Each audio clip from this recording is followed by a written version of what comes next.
Muito boa noite a todos, muito obrigado pela vossa presença.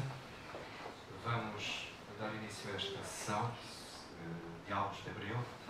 Quero agradecer em primeiro lugar aos nossos convidados, obviamente, o Dr. José Pedro Aguiar Branco, o Dr. Álvaro Beleza, os assistentes do Sr. Presidente, a Sra. Vice-Presidente, os representantes também de outros quadrantes políticos que aqui estão. Agradeço a presença de todos, também daqueles que quiseram vir assistir a esta sessão, que também muito obrigado. Mas isto requer uma introdução. Em dezembro de 1989, um grupo de jovens que incluía Álvaro Beleza, então presidente da Associação de Jovens Médicos, José Pedro Aguiar Branco, na ocasião vice-presidente da Associação de Jovens Advogados, o médico Diogo Cabrita, o presidente dos Jovens Agricultores, José Campeão, o presidente dos Jovens Empresários, Paulo Barros Paulo, e o presidente da Associação Académica de Coimbra, José Viegas, entre outros, rumaram a Praga por via aérea para se solidarizarem com as mobilizações populares que conduziriam à queda do regime comunista durante a Revolução de Veludo. Num ato de grande emoção e partilha, esses jovens portugueses ofereceram mais de 50 mil rosas à população de Praga. Tratou-se de um gesto simbólico, mas marcante para todos, sobre o valor da liberdade política. Recordemos ainda a importância desta ação para o regime democrático da atual República Checa, pois em 2019, nas comemorações dos 30 anos da Revolução de Veludo, parte do mesmo grupo, agora menos jovens, regressou a Praga para participar num conjunto de iniciativas que decorreram em diversos locais emblemáticos da capital checa. Desde a inauguração na Galeria Municipal de Praga, da exposição de artes plásticas Cravos e Veludo, a atuação do Orfeão de Coimbra na Praça Venceslau, no centro da cidade, uma homenagem ao estudante Jan Palach, que se imolou no mesmo local em janeiro de 69, num protesto político contra o fim da Primavera de Praga, na sequência da invasão militar pelas forças do Pacto de Varsóvia. Num tempo sombrio como o que vivemos atualmente, onde a guerra, o isolamento tecnológico e o radicalismo crítico acentuam desigualdades que nos entram pela casa dentro, são ainda mais urgentes e necessários gestos de solidariedade social como que estes senhores protagonizaram, que apoiam a liberdade e a amizade como ponte pacífica entre povos e nações. O episódio vivido por este grupo de jovens portugueses no estertor da Checoslováquia representa em si mesmo um exemplo claro de como os valores de Abril, a democracia e a liberdade, constituíam já em 1989 um património comum de um novo Portugal, mobilizando diferentes gerações, quadrantes políticos e sociais. Hoje, ao iniciarmos um vasto programa de iniciativas municipais que comemoram os 50 anos do 25 de abril de 1974, queremos sublinhar os valores basilares desta longa temporalidade: a democracia, a liberdade e o pluralismo. Ao mesmo tempo, estas comemorações pretendem deixar um legado, o de que estes 50 anos só terão significado futuro para outros tantos se soubermos defender e cultivar o bem mais precioso que este dia inicial, como disse Sofia Melbrenner, nos trouxe: a liberdade. Por essa razão, aqui estamos todos, para evocarmos este episódio extraordinário e inspirador, vivido nestes dias frios de Praga, os nossos dois convidados, Álvaro Beleza e José Pedro Aguiar Branco. Subitamente na CNN, no dia 9 de dezembro, em plena Revolução de Veludo, os protagonistas do dia para o mundo inteiro são rosas portuguesas. Saturday morning, a Portuguese students' association delivered thousands of roses.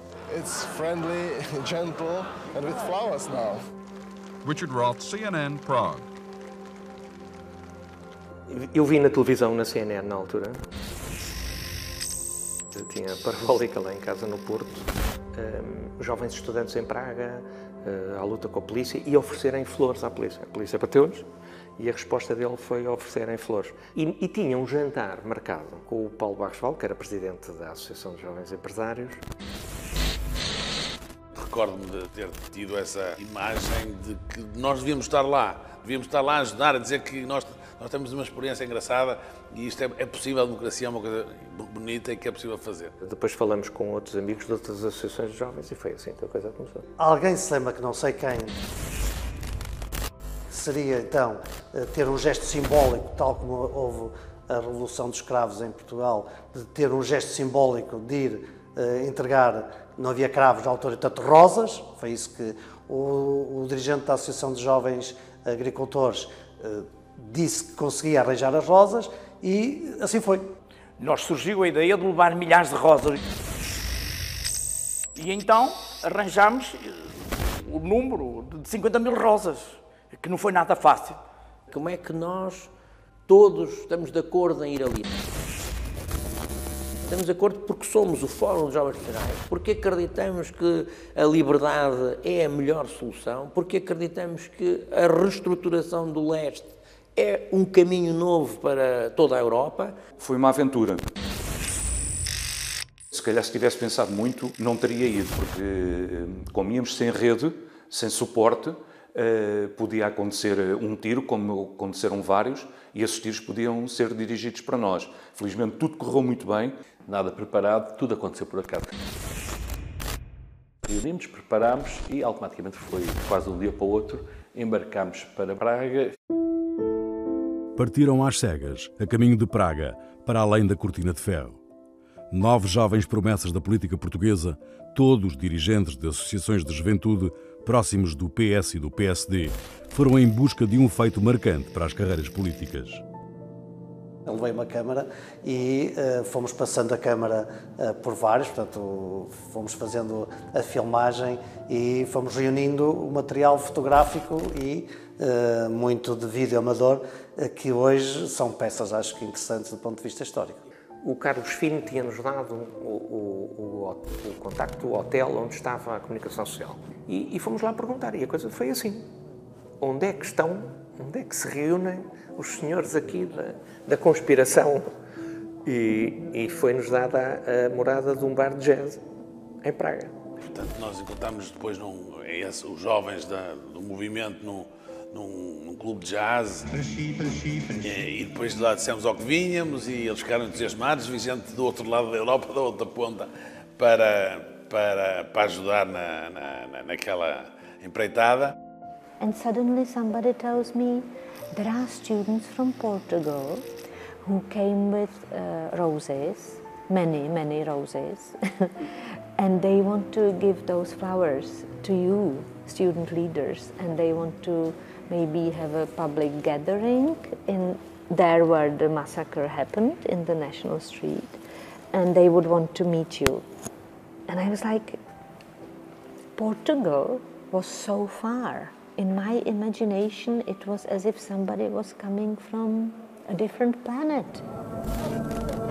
E assim, no dia 9 de dezembro de 1989, pelas 11 da manhã, Mónica Padgerova, do Comitê Revolucionário, e o grupo de 9 portugueses apresenta-se na rua, onde começara a Revolução de Veludo, com 50 mil rosas para distribuir. A gente, quando chegou, fomos de cedo, estavam lá 20 pessoas, ou 30. E depois foram aparecendo e encheram aquilo. Olha o Zé Pedro ali a filmar. Hã? Isto é a carrinha que tinha as rosas, a Mónica. Na altura foi calculado entre 45 e 50 mil pessoas. Foi, mas foi a última manifestação que houve antes de It was really surprising that thousands of people came, and when you look in the faces, you see that these people are happy. We are constructing a new motorway of freedom between Prague and Lisbon. Isto custou-me porque eu estava comovido, porque isto foi muito... Ainda hoje para mim é difícil. Eu não sou muito comover, até com o medo de que nós ficamos um bocadinho duros ao longo da vida. Always, young students were in the front line from freedom and democracy. Eu levei a bandeira portuguesa. Foi também importante perceberem que os jovens que estavam lá, apesar de falarem inglês, na manifestação, eram portugueses, eram deste cantinho da Europa. Obrigado, Portugal. Eles foram ver como é que se dizia, incrível. Imagina como é que a gente estava, não é? Esta imagem andaram lá dentro, porque dentro eram deputados. A pressão foi isto que foi tudo dentro, esta pressão. Tu chegaste a estar comigo na carrinha a dar rosas para fora. Mas eu só estou aqui a apreciar. Olha, é este homem. É este homem. Este é que é este homem. Vai ser connosco. I think they were happy because somebody made it from behind the Iron Curtain. The first people who came to say, here we are, if you need help. We are not a big country. We have a similar history. We feel sympathies towards you and we want to help you. That was beautiful. Ouviu falar na ida dos jovens portugueses que lá foram levar rosas? Ouvi, por acaso ouvi. Lá? Ouvi com um amigo meu, e ele andava por ali, ele era ativista e tal. Olha, obrigado pelas rosas. Mas era alguém que, para vocês, comunistas, representava o outro lado, não é? Sim, eu senti ali algum orgulho, claro. Nós vemos que cá tão longe, estamos aqui a 3.000 km, alguém... E os checos gostaram do ato,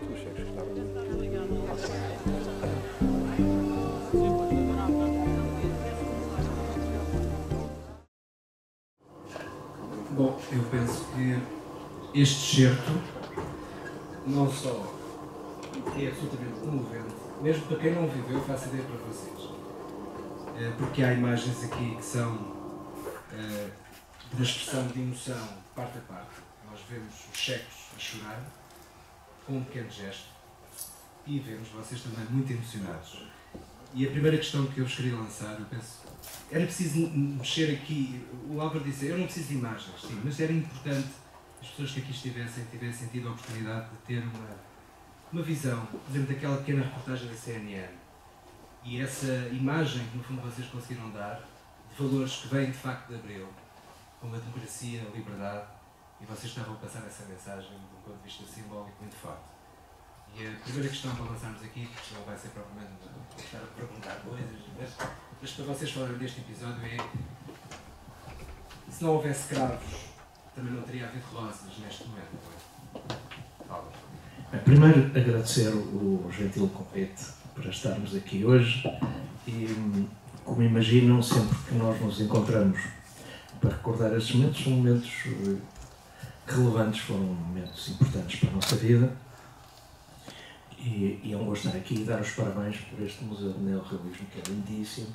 Tivemos a visitar a exposição, que é fabulosa, e cumprimentar o Sr. Presidente da Câmara e nele todos os vilafranquenses. De facto, Portugal, estes 50 anos, 25 de Abril, que diferença! Nós, como mais velhos, quando veio 25 de Abril, tinha 16 anos, 15 anos, e eu vivia em Lisboa, no Liceu 25 de Abril, estive no Carmo, estive nos primeiros de maio, estive na Alameda com Soares, estive nisso tudo. E nós quisemos levar cravos foi a nossa primeira ideia, foi levar cravos para Praga. E se não tivéssemos nós vivido o antes do 25 de Abril e o que foi o 25 de Abril, nós obviamente não tínhamos ido. Nós tivemos o privilégio de viver a nossa adolescência numa revolução da liberdade. E eu estava há bocado a contar porque eu vivi a minha vida na Guerra Junqueira, tive sempre casa na Mexicana, que tem obra aqui do vosso neorrealista. Portanto, a Mexicana é muito a minha vida. E o 25 de Abril, para mim, para os meus amigos, para os meus colegas, era estar na esplanada da Mexicana a beber Coca-Colas, porque em Portugal não havia Coca-Cola, era Canadá Dry. Isso era liberdade. Para nós, coisas simples, não é? Para hoje, o país era muito a preto e branco, não é? Ficou colorido.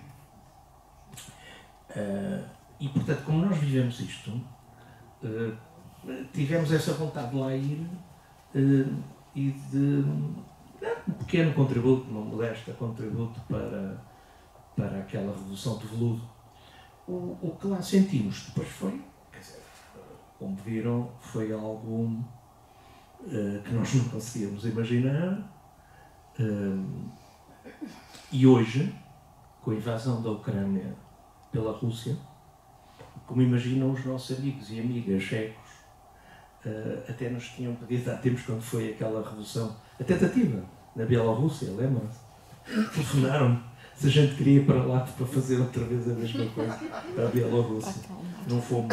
Mas isto para dizer que, infelizmente, passados os 34 anos, não é? De 89, os do leste estão a viver outra vez sob a ameaça da bota russa e nós aqui neste Porto de Abrigo, como eu costumo chamar, em Portugal, temos a sorte de ter uma democracia consolidada, um regime democrático onde há tolerância, respeito pelo adversário, apesar de todos os problemas, a democracia, o respeito pelo outro, o respeito pela diferença, a tolerância pelo que pensa diferente de nós é um valor inestimável. E dos valores da democracia liberal, que se resumem em 3 palavras: liberdade, igualdade e solidariedade ou fraternidade, a liberdade está em primeiro. A liberdade está em primeiro. E só dá valor à liberdade quem a perdeu ou quem não a tem. Ou quando não a tinha passou a ter. E nós sentimos isto com eles. Aquele jovem que estudei dar a palavra, ele nunca mais cala. Aquele jovem que simulou, não é? Emulou-se após os russos esmagarem a Primavera de Praga de 68. Aquele velho que estava connosco viveu Praga de 68. Portanto, está a ver a libertação. E, portanto, emocionou-nos muito. E passo-te agora a palavra. Porque nós vimos uma coisa que aqui não tínhamos visto no 25 de Abril e participamos da manifestação, que é pessoas a chorar. Lágrima no olho. Agora somos nós. Mas isso é muito tocante. Estava a brincar. Eu vou passar os cumprimentos, subscrevo o que o Álvaro disse e vou, sobretudo, dizer que é com muito gosto que estou aqui, porque a questão da liberdade, e é esta mensagem que eu acho que é importante nós passarmos hoje, nas palavras de Miguel Veiga, é de uma magnífica fragilidade, que se não cuidarmos dela diariamente, nunca podemos dar como adquirida e o risco de a perdermos é muito grande. E ao ver estas imagens de há 30 anos atrás, e de vermos os momentos que estamos a viver hoje no mundo, na Europa e em Portugal no sentido de que não podemos dar nada por adquirido, os extremismos, os radicalismos, a falta de tolerância, exige um combate diário. E há uma linha divisória que para mim é fundamental, que é aquelas que verdadeira e genuinamente preservam a liberdade, e portanto com a tolerância das diversas opções ideológicas, e aqueles que não querem a liberdade por que depois conduz necessariamente à ditadura. E por isso estas iniciativas são importantíssimas, eu tenho muito gosto em participar. Em 1989, aquelas imagens que viram, é antes da primeira queda do Muro de Berlim. Nós estávamos naquele momento no regime comunista, digamos, já debilitado, mas as autoridades da República Checa à época eram ainda o governo do Partido Comunista. Estava-se a sentir que ia haver uma mudança, mas a violência do extorsor estava a acontecer. E esse foi o impulso emocional que eu devo dizer que sempre que vejo as imagens, eu tenho a felicidade de ser o depositário dos originais dos filmes que aqui estão, porque a máquina era minha e andei a filmar o filme.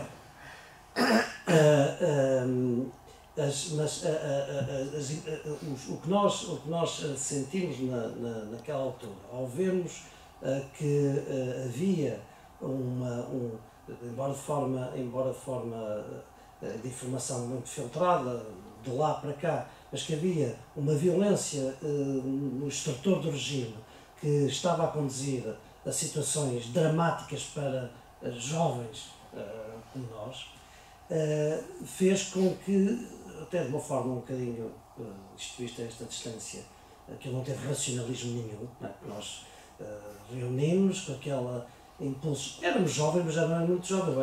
Éramos jovens, mas eu já era pai, já tinha 2 filhos, estávamos a trabalhar, éramos jovens profissionais, mas tivemos todo aquele, digamos, impulso emocional e irracional que brota de quem verdadeiramente, e essa mensagem, de quem verdadeiramente sente a liberdade para lá. Ele é do Partido Socialista, eu sou do PSD, outros eram de outros, mas há um ponto que é absolutamente nuclear, que é essa. E nós sentimos, daquelas imagens e daquilo que foi transmitido, e o Álvaro disse muito bem, que num momento em que não há internet, não há telemóveis, há fronteiras, não há livre circulação, que talvez desse um impulso, uma força, uma energia que depois nós verificamos que até superou as nossas próprias expectativas, do que aquilo podia significar para a gente,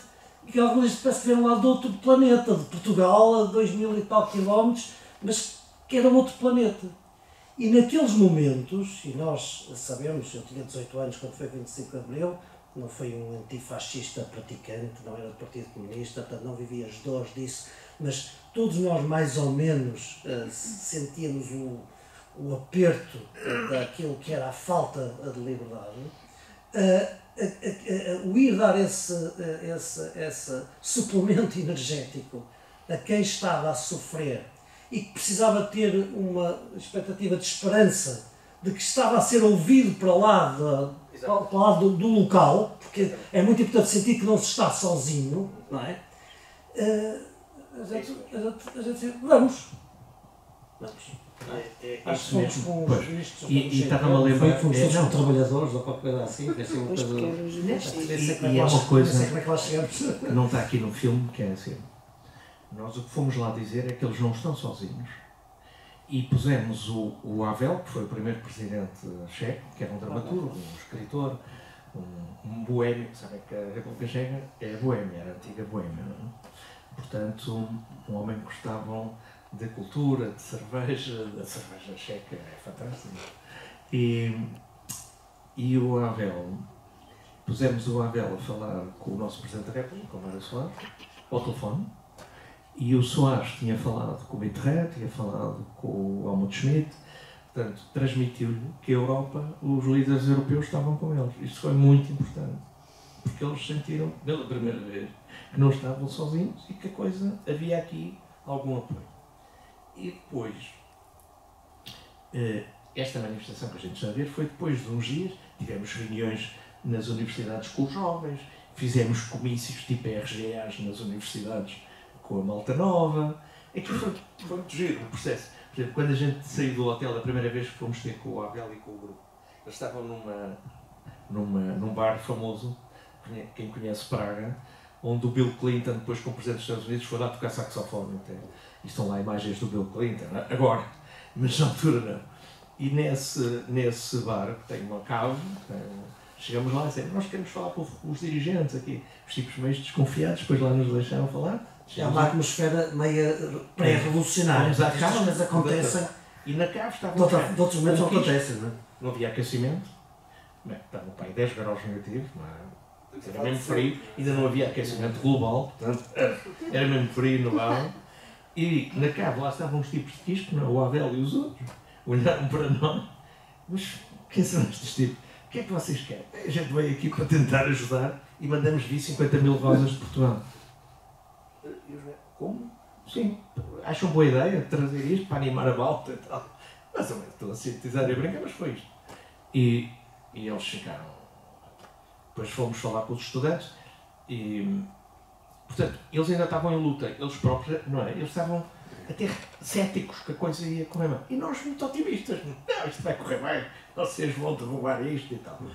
E isso foi de facto único. Com uma capacidade de mobilização grande, porque como nestes momentos revolucionários existe um megafone a circular na cidade, a dizer que vai haver uma manifestação às 3 da tarde para distribuir rosas, como cá houve muitas vezes no período também após 25 de Abril, não é? A mobilização para aquela manifestação foi durante a manhã, ou talvez na véspera à noite, creio eu, porque aquilo foi de manhã, e o nosso espanto quando deparamos com 20 mil E agora mais uma história dentro da história. Na véspera ainda não tínhamos a certeza que as rosas iam buscar a TAP que as roubavam. Na véspera andávamos a telefonar, lembras-te, ó Zé Pedro, a telefonar para a TAP e não sabiam, estavam em Genebra e eu, olha, meu Deus, isso as rosas não estão cá. Vinham as pessoas, estava tudo mobilizado e não havia rosas. Então mandamos, foi o Campelo e mais uns foram a um jardim qualquer, buscar umas rosas, para o caso de não chegarem 50 mil, havia 10. À portuguesa a gente arranjava uma solução. Mas depois apareceram as rosas, estavam lá no aeroporto e a coisa correu bem. Isto tem a ver com aquele lema da sorte protege os audazes. É mesmo, tivemos sorte. E agora a história das rosas, dos cravos. Nós queríamos levar cravos, mas em novembro não há cravos, só havia rosas, por isso é que foram rosas. E porque a ideia era levar cravos. A rosa era a flor do 25 de Abril. Passados os 30 anos fomos lá homenageados, chamávamos lá. Aliás, a nossa história vem lá num livrinho que agora é dado nas escolas checas para as criancinhas. E quando soubemos uma coisa, é que se a gente tivesse levado cravos, a coisa não tinha funcionado muito bem, porque o cravo foi também a flor da Revolução Bolchevique de 1917. E eles ali não queriam muito o comunismo. E nós não sabíamos. Nós ficamos a saber isso só quando lá fomos. Agora, portanto, há aqui muita história. Até nisso tivemos sorte. Imagina que a gente tinha levado cravos com a maior intenção do mundo. A coisa tinha sido uma gafe. Portanto, tivemos sorte. Mas aquelas imagens que passaram, para quem viu, confesso que fico sempre bastante emocionado nestas alturas, aquelas imagens das pessoas a receber a rosa com um respeito enorme e um silêncio. E a dada altura nós começamos a ouvir... Exatamente, mas ao ouvir a dizerem em checo obrigado Portugal, obrigado Portugal, obrigado Portugal, obrigado Portugal, com aquele crescendo que arrepia, e que a dada altura eles cantam aqui também nesta, mas que podem ver na RTP Play a reportagem completa, porque eles cantam uma música que é música, digamos, o grande da Vila Morena daquele momento para eles, e a dada altura calam-se e pedem a nós para cantarmos uma música que seja significativa. No silêncio, imaginem, 15 mil pessoas, 20 mil pessoas caladas, eu fico calado, e pedem-nos, e nós cantamos o hino nacional talvez da forma mais desafinada da vida, como alguns cantam, porque não foram, num silêncio arrepiante, e as pessoas naquele gesto, com aquela lágrima, não é? Devo dizer que isto por causa do sentido da liberdade e daquilo que é a importância e o simbolismo das coisas, que outros momentos marcantes, bem te lembras, foi quando nós vamos para o aeroporto já de regresso e vamos no taxista, e o taxista vai, tem isso também gravado, aliás, acho que também passa essa parte no documentário completo. O taxista vem a dizer que era antigo campeão olímpico, não sei o quê, de canoagem, que não sei o quê, papá, licenciado e professor na faculdade de Madé, mas não tinha dinheiro, portanto precisava de ser taxista. E a da altura percebe-se que somos os portugueses que fomos levar as rosas. E estamos a chegar ao aeroporto, depois de ele ter contado a desgraça da vida dele, e vamos a pagar e ele diz, não quero, não posso receber. E nós ficamos assim, não, pelo amor de Deus, até que para nós não era mesmo significativo que aquilo era. E diz, não, lá existimos e pegamos nas notas, pusemos nas mãos. E ele diz assim, bom, sim senhor, mas eu vou guardar estas notas, porque eu tenho um filho que tem 5 anos, não é? E estas notas vão ficar com ele para ele perceber que a solidariedade internacional, a amizade que pode existir entre as pessoas supera regimes e que a liberdade é o bem mais inestimável que podemos todos ter. E aquilo foi brutal, e é brutal, e eu agora sou capaz disto um bocadinho de forma mais seca, mas quando vejo a televisão, confesso que fico completamente em lágrimas, porque é absolutamente necessário. Nesse aspecto eu vejo como útil revisitarmos estes momentos, porque isto não pode ser visto só situado na história como uma coisa que está lá. Não podemos ser intelectualmente arrogantes de achar que não vamos passar, nós estamos imunes aos riscos da perda da liberdade, porque muita gente no passado provavelmente pensou assim e depois de um dia para o outro, como a história do cisne negro, o cisne negro apareceu e os sinais estavam aí e afinal não é. E portanto isto deve ser visto de uma forma, mesmo para nós próprios, para uma exigência de participação sempre, porque realmente a democracia e a liberdade só sobrevive se participarmos. É sempre frágil. Portanto, é sempre frágil, não é? E se não concordarmos todos os dias, não dá. Sim, e pronto, e agora neste momento que estamos a viver na Europa outra vez, volta-se a dar valor ao que é a liberdade. Mas também dizer... A história do carro também é engraçada. Sim, depois nós voltamos, quando viemos embora, nós comentamos com os Açores e com o Abel que ele ia ser o presidente. Ele achava que não. Quem ia ser presidente era o Lubitsch. E eu fiz uma pequena aposta com o braço direito dele, que ainda está vivo. A dizer, não, ele vai ser este. Então ficamos assim, se ele for o presidente, convida-nos para a tomada de posse. Passado 2 semanas, recebo um telefonema do braço direito dele, a dizer, olha, homem, estás convidado, vocês estão todos convidados, porque ele vai mesmo ser presidente. E agora a história do Sim. carro. E então, aí eu tive, pronto, é presença de espírito, quando um tipo é novo tem essas coisas. A história do carro é antes. A gente vai, só com uma condição, tenho que convidar o Presidente da República de Portugal. Agora não somos só nós que vamos. Epá, isso é mais complicado. Pois, mas eu só vamos se for o Presidente da República. E eles foram analisar a coisa, telefonaram passado um dia ou outro. Sim, senhor, não vai haver nenhum Presidente da República de nenhum país, mas a gente faz um convite a orações, mas precisamos agora de uma coisa. Então o que é que vocês precisam? Precisamos de um automóvel. Um automóvel? Sim, porque o Presidente não quer tomar posse num carro russo. Quer um carro europeu. E fomos ao Mário Soares, aí o Zé Pedro... Estás a encurtar a história, porque tem antes... Não, é porque... Eu vou dizer uma coisa. Pois já te esqueceste. E misturaste aí algumas coisas cronológicas que não são... Não, mas eu acho que é importante, e até é importante, e vou dizer isto com total isenção, para um sentido da divisão que Mário Soares, em momentos críticos da história, tem pelo lado da liberdade e da importância disso. E, portanto, acho que eu devo fazer, porque nós, ainda foi em Praga, quando saímos, que eles... O carro, a história do carro foi aí. Nós ficamos até um bocado surpresos, porque o carro... Nessas filmagens, não, mas no carro ficamos assim um bocado. E nós ficamos surpresos, porque ele explica e tal, e viemos para Portugal com a ideia, vamos arranjar um carro, porque o primeiro presidente de um país do leste a tomar posse em liberdade num carro com matrícula portuguesa, isto é, para nós, isto é, não é? Foi assim. Então vamos passar, exatamente. Então chegamos. Vamos ao Soares, não foi? Não, é que entre o Soares ainda tens o Cavaco e tens o Couto Santos. É importante mostrar a forma como chegamos ao Mário Soares, que é para verem também as dificuldades que tivemos para coisas. Vamos nós convencidos e a Renault portuguesa, primeiro. A Renault portuguesa disse que oferecia o carro e depois não ofereceu. A Renault portuguesa disse que oferecia o carro. Mas depois falaram para Paris e a Paris ainda não sabia como é que era a política comercial para os países de leste e disseram não.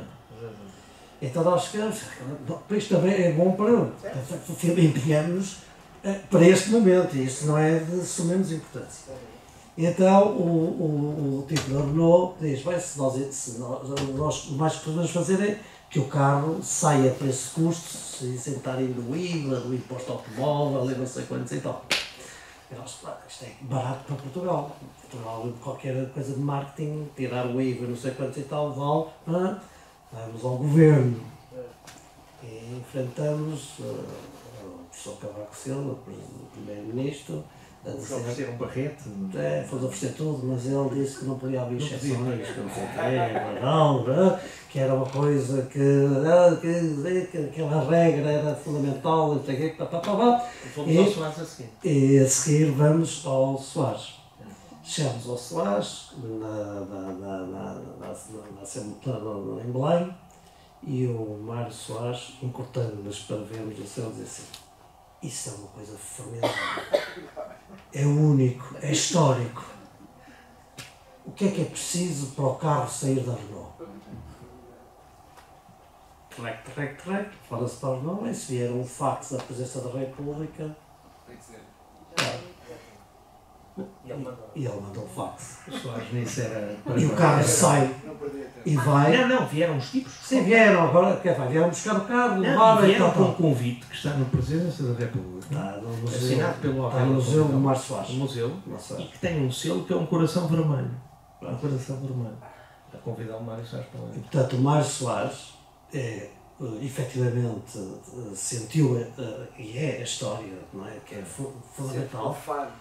E o Václav Havel vai tomar posse, no Renault 21, com a matrícula NG, 18, não sei o que, as fotografias... Está no museu em Praga. Que é uma coisa, eu acho que, digamos, para Portugal e para... é de uma cara de simbolismo que o IA e o IVA era coisa menor, não é? Para aquela tal, não é? E depois o Soares foi lá na tomada de posse, lá estive, e o primeiro almoço do Havel, quando presidente eleito, foi na Embaixada de Portugal e comeu bacalhau.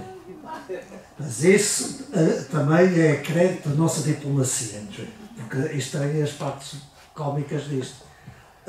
O Mário Soares vai, não é? E cria um problema protocolar, porque não havia nenhum presidente estrangeiro convidado. Como é que se vai frascar?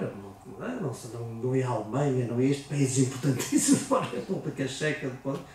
Então a diplomacia portuguesa e o Mário Soares conseguem esta coisa fantástica que é. O Mário Soares, a parte que ele mais gostava, né? Andou de braço dado com o Václav Havel na véspera da posse, porque ele ainda não era presidente, não é? Portanto, não havia problema nenhum protocolar, a passear-se pela Praça São Venceslau, que é tipo, para quem conhece, tipo a Avenida dos Aliados do Porto, cheia, com um banho de multidão, e a diplomacia portuguesa fez uma coisa ótima, que foi, não podendo o Mário Soares, que era desagradável estar na tomada de posse, foi o primeiro país a convidar o Václav Havel como Presidente da República para almoçar na Embaixada Portuguesa. A primeira viagem oficial do Presidente da República Checa foi a Portugal. E o Havel, já agora, que esteve preso 8 anos em Praga, e estar preso em Praga no inverno, sem chofar, nas masmorras, é uma coisa séria. Teve um problema pulmonar, aliás, morreu relativamente novo, com um problema pulmonar grave, que o médico, que ainda é vivo, o médico, que era o médico dele, que a gente agora conheceu agora, só conhecemos agora, recomendou-lhe, já que você é amigo do presidente português, porque eles depois ficaram amigos, comprou uma casa no Algarve e vai para o Algarve. E ele passou a vir a Portugal todos os anos, porque o Algarve era mais seco, mais quente, e portanto criou uma ligação especial com Portugal. E hoje, muitos dos checos e alguns amigos nossos, não só vêm muito a Portugal, como alguns compraram casa em Portugal. Isto é uma coisa que as pessoas não têm a noção, mas para eles o olhar de Portugal é diferente, e tem muito a ver com isto, obviamente. Mas Portugal não tem a noção, nós aqui não temos a noção disto, não é? Porque é natural, porque eles é que passar, para eles foi marcante, não é? Sim, mas também... Este meu amigo já foi ministro vários vezes, quando fomos lá fizemos por Frankfurt, não foi o que foi? Tu achas esquisito? Como é que eu posso ter estado numa coisa desta? Sim, exatamente. E ele que já foi mal, muito não sei o quê e tal. Como é que posso ter tido um... Não é isso. espasmo revolucionário? O mais engraçado é que nós comentamos, tivemos uma noite quase sem dormir, quando voltamos, depois de viver isto tudo, em que tivemos até às tantas da manhã, em Frankfurt. Isto é a coisa mais relevante que a gente fez na nossa vida, eu acho que até morrermos não vai haver nada tão extraordinário. Foi muito intenso, muito... E quer dizer, nós fizemos pela República Checa o que não fizemos por Portugal. Não, tivemos ali uma interferência, ficamos com essa noção. E ele hoje, acho que vais concordar comigo, já foi ministro, já esteve nos corredores do poder, nessa coisa toda, mas acho que ainda hoje ele fica comovido com esta coisa.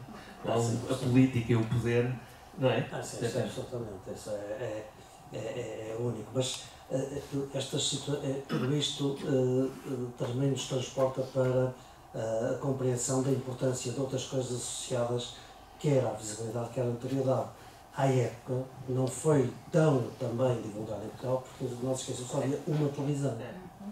Só havia, portanto, o facto, havia o Canal 1 e o Canal 2, na Assembleia da República os debates também eram, o professor Cavaco Silva ia uma vez por ano a questão do orçamento, não havia debates quinzenais, não havia debates mensais, não havia debates trimestrais, portanto, as televisões, os jornais, etc. Isto mostra-nos também quão importante, eu faço mesmo esta reflexão sempre para mim, depois quando, na minha intervenção cívica, não é? Na defesa de algumas coisas, quão é importante haver a pluralidade da imprensa, a pluralidade da opinião, o debate contínuo, porque realmente, digamos, sem falsa modéstia, hoje até se consegue tirar maior visibilidade, maior capacidade deste gesto 30 anos depois do que na altura, que é uma coisa completamente, isto é para favor deste ano, porque naquela altura é que realmente aquilo até teve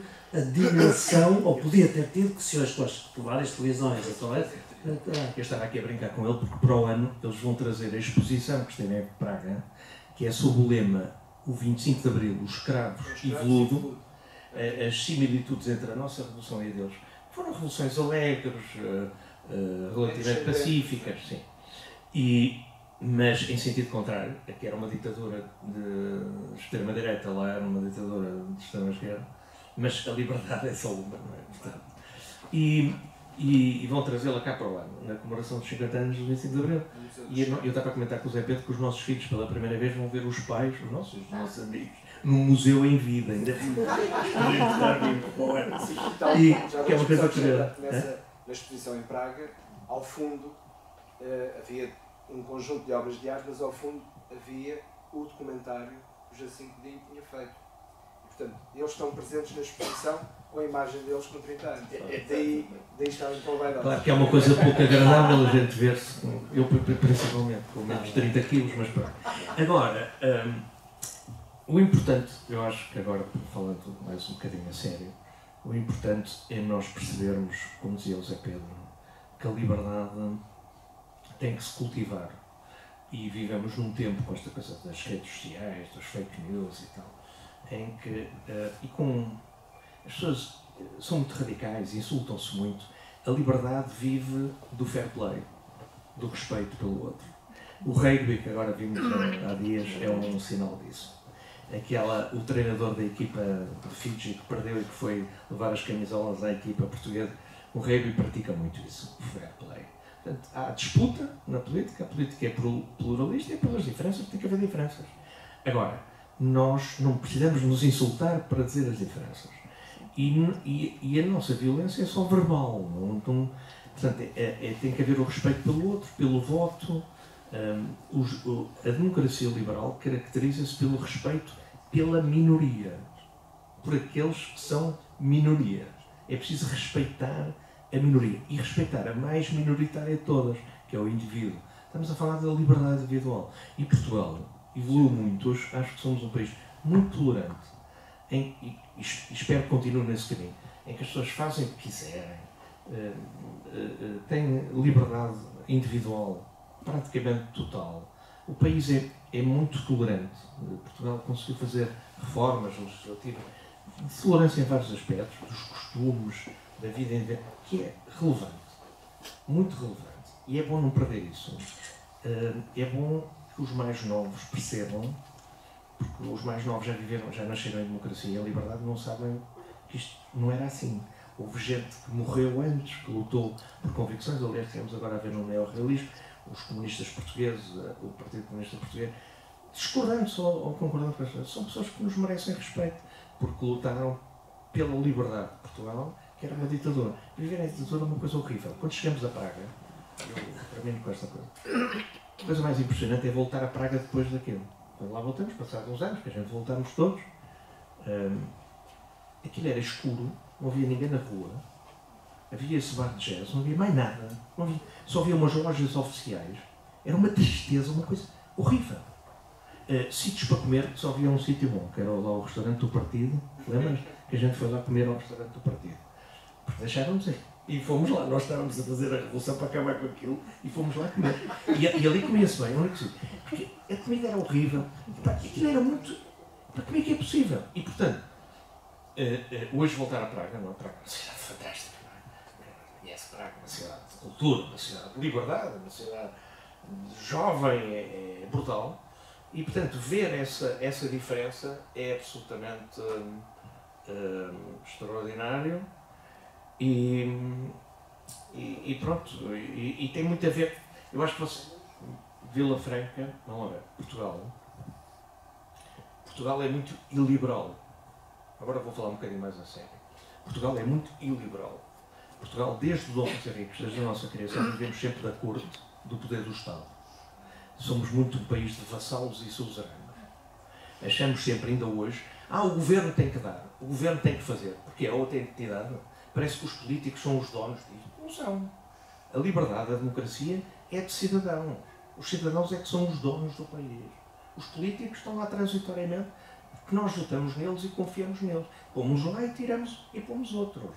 E esta dependência que há em Portugal em relação a um poder central, a um governo que tem, quanto a mim, excesso de poder. Há déficit de sociedade civil, há déficit de cidadania e apesar de hoje termos uma democracia liberal consolidada, ainda temos muito déficit. Ainda temos muito déficit. E não é só a abstenção, que as pessoas votam pouco. Às vezes a abstenção é um sinal de desenvolvimento. Nem sempre a abstenção é um mau sinal, às vezes é um sinal. As pessoas não vão votar. Imaginem, eu às vezes brinco, se eu fosse sueco, provavelmente não fazia política. É um país riquíssimo, toda a gente bem, para que é que o tipo vai?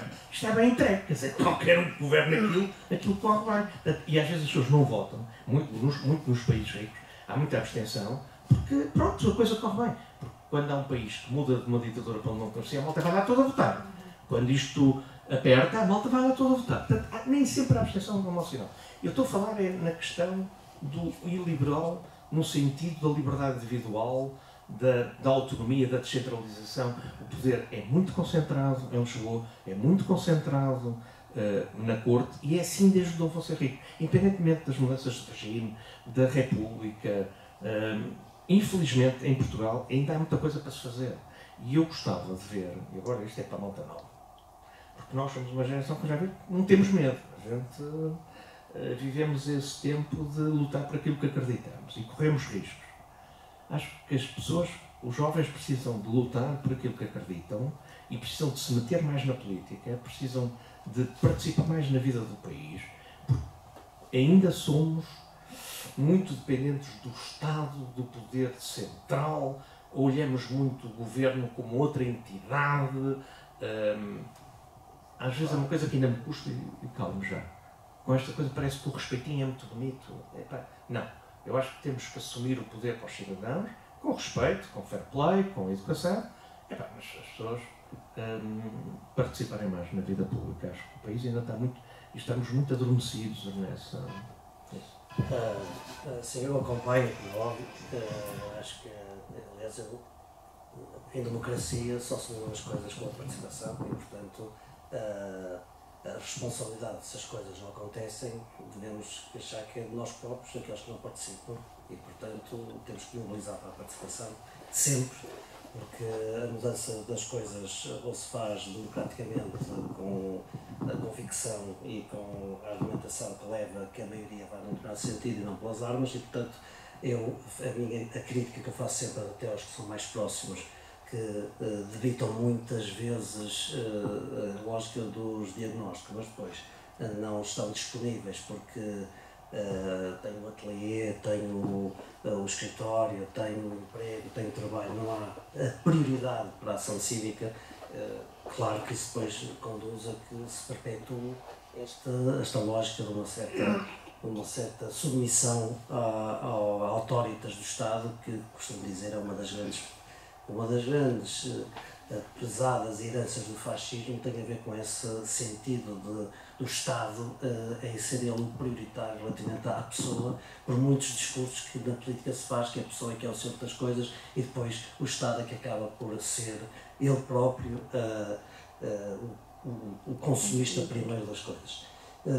E portanto eu acompanho tudo, sendo que, devo dizer, que acho que o Bernardo Levi tinha uma vez esteve no Porto, numa conferência sobre Europa e democracia, e disse uma coisa que é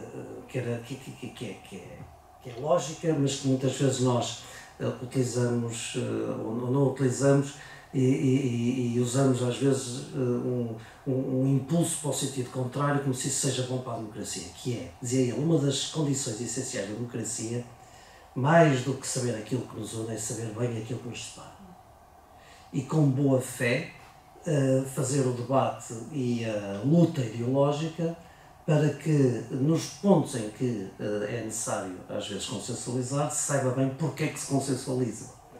E as pessoas a ver na democracia, e hoje está esse risco, né? Mais importante que aquilo que nos separa é aquilo que nos une, não é? Como se isso fosse o essencial para a resolução boa das coisas. E eu, continuando nesta lógica da participação, e acho que este nosso exemplo, que foi há 30 anos, perdura hoje e continuamos a ter as nossas divergências, continuamos a não estar no mesmo lado do campo da disputa política, mas continuamos a achar que essa que é a parte importante para poder depois fazer, quando necessário, os devidos consensos e quando não, eu tentar convencer que tenho mais razão. E já houve várias vezes em que tive mais razão e com muito melhores resultados, mas enfim, a história dirá. Mas devo dizer outra coisa, que eu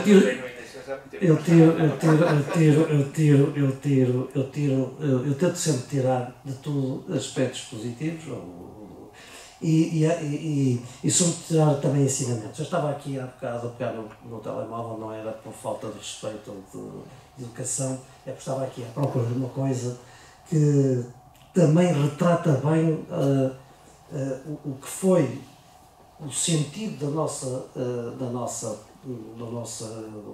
participação em Praga e, sobretudo, a forma magnífica como esse reconhecimento se transmite. O Álvaro ainda não esteve no governo, portanto ainda não recebeu condecorações, eu já recebi algumas condecorações.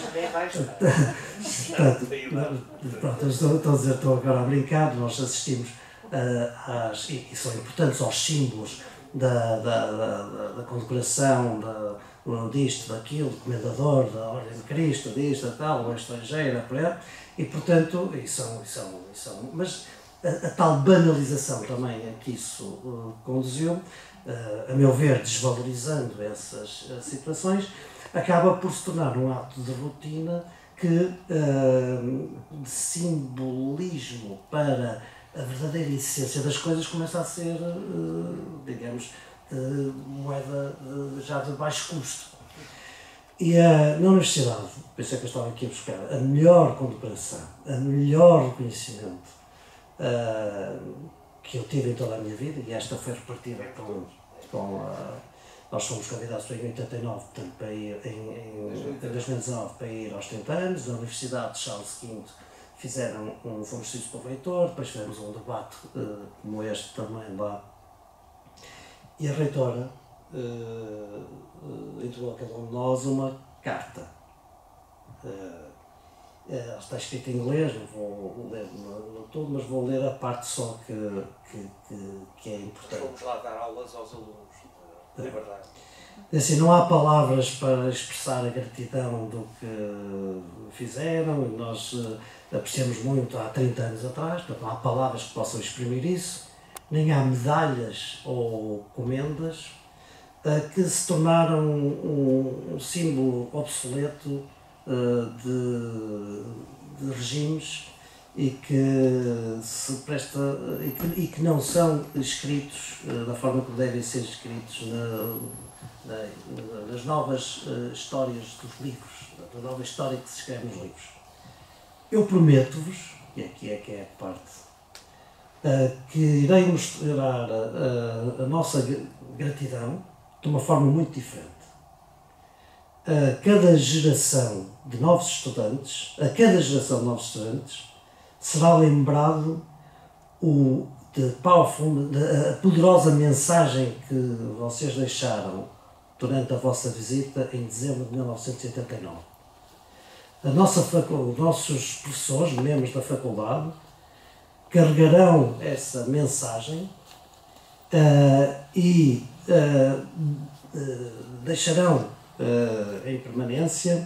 falarão em permanência sobre o legado que os nossos amigos portugueses nos deixaram na luta pela democracia e pelo nosso lugar na família europeia. I wish you together, não sei quantos e tal, com o símbolo da faculdade. E agora com toda, fico um bocadinho. Porque eu não sei se estarão a fazer isto, mas alguns estará arquivado lá que esta distinção, e que acho que tem uma carga daquilo que é importante que seja transmitido, dito, e que nos obriga a perceber que os legados têm de ser sempre continuados, de geração em geração, e volto a dizer isto, porque faço esse exercício para mim próprio. Eu penso muitas vezes de quantas pessoas, antes de momentos tão graves para o nosso mundo, estavam como nós a achar que não é possível o que vai acontecer, e depois aconteceu. Para quem não leu, olha, eu li recentemente as Memórias de Jean Monnet, que nunca sabia, nem sabia a história de Jean Monnet, aliás fiquei surpreendidíssimo, vou dizer. Aconselho-se, como sabe, Jean Monnet é um dos pais da União Europeia, e que eu julgava que é filho de um antigo produtor de conhaque, pequeno comerciante de conhaque, e que quando o whisky começou nos inícios do século XX a tomar conta do mercado internacional do conhaque, aquele senhor de conhaque, muito com a sua sabedoria, digamos, achou que para poder vender conhaque de forma no mundo era preciso conhecer a cultura dos povos, saber os hábitos, perceberem como é que eles podiam, e manda o filho para um ano para os Estados Unidos, depois para a Inglaterra e não sei o quê, e ele adquire uma formação pela lei da vida, de homem tolerante, conhecedor e tal, de perceber que os consensos, e é preciso encontrar os consensos pelo verdadeiro e genuíno conhecimento da realidade dos povos. Tão basilar quanto isso, e eu julgava que tinha sido na academia, nas escolas, e então depois tem as competências próprias e depois desenvolve. Mas é bom ler as Memórias de Jean Monnet, e cada vez mais, porque estamos próximo das eleições europeias, para percebermos duas coisas que eu percebi. Primeiro, a de que é fácil a ruptura e é muito difícil chegar aos consensos, mas que os consensos são a condição essencial para a paz, liberdade, etc., e desenvolvimento. E que os desafios que nós achamos na nossa época, que são, é sempre assim, não é? Nós que os vivemos achamos que os nossos são os mais difíceis que alguma vez aconteceram. E se lermos ali, imagino o que é que terá sido a dificuldade de juntar a mesma mesa em paridade empresários franceses e alemães, para a convenção do carbono, da expulsão do ácido de carbono, foi o embrionário da União Europeia, em condições de paridade quanto ao acesso a um recurso tão importante como era o carvão e o aço. 2 anos depois da guerra ter acabado. Portanto, por muitas dificuldades que nós tínhamos, se calhar essa é um desafio. Deixa-me só terminar. E eu acho que é importante isso, porque eu sou um europeísta convicto. Acho que o projeto europeu é fundamental. Acho que tem muitas dificuldades, tem muitas coisas más, tem muitas coisas que são censuráveis, criticáveis, etc. Mas, se não for preservado como um elemento de paz e de capacidade de combater os extremismos, eu acho que a história pode se repetir, e a história da Europa é uma história demasiado trágica quando não está unida, e que tudo isso justifica que tentemos ultrapassar todas as vicissitudes que, digamos, o viver em comum diversas culturas deixa esta mensagem, que ela é, digamos, quase atual, mas realmente acho que devemos ser e devemos preservar essa aqui, como dizem os franceses, extraordinaire. J'ai étudié à Bordeaux, donc j'adore parler le français. E que esse aqui é fundamental para a nossa paz, a nossa liberdade e o nosso futuro, não é? Pois, não. E já agora, agora vou dizer aqui uma coisa um bocado desagradável. Eu acho que as pessoas ainda não perceberam que nós estamos em guerra.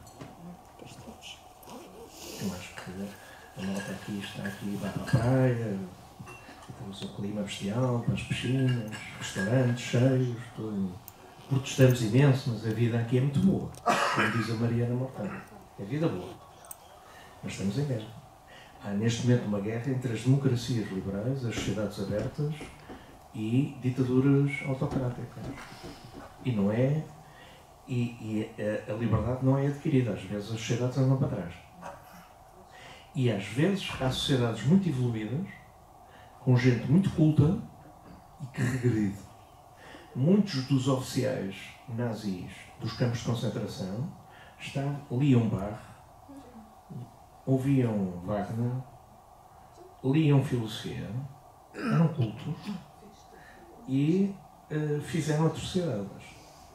A Alemanha é um país de grande cultura, de uma história da cultura, da filosofia, da música, da arte extraordinária, e grande parte do povo alemão estava entusiasticamente atrás do Hitler, como hoje grande parte do povo russo acha extraordinário o que é que o louco do Putin está a fazer. E, portanto, isto não é nada adquirido.